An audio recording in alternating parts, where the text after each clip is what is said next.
बिना आंसू और बिना आवाज़ के रोता है वो एक बाप होता है। सज्जनों, बाप की कीमत का पता कब चलता है? बाप की परिभाषा क्या है? बाप कौन है? तो सज्जनों बताया कि जो बिना आंसू के, जो रोता तो है लेकिन आंसू नहीं आते,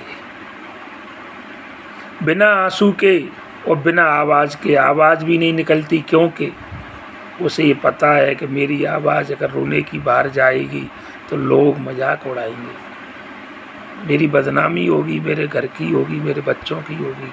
लेकिन बच्चे इस बात को नहीं समझते। तो बिना आंसू और बिना आवाज़ के जो रोता है ना सज्जनों, वो एक बाप होता है।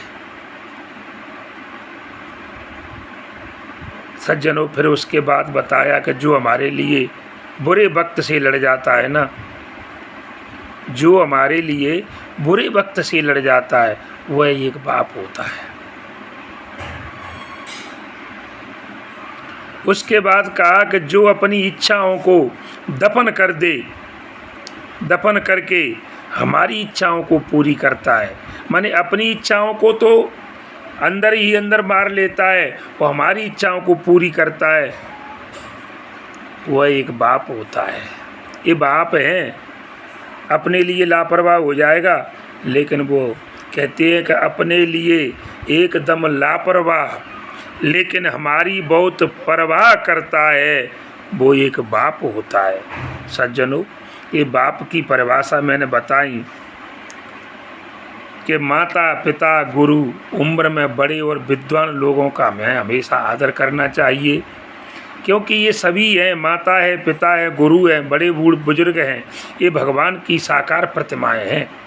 एक भगवान तो मंदिर में बैठे हुए जो पत्थर से तराश के बनाए गए हैं, जीर्णोद्धार किया गया है, लेकिन एक जी चलते फिरते भगवान है जो आपके सामने है, क्योंकि इनमें परमात्मा का अंश स्वयं विद्यमान है।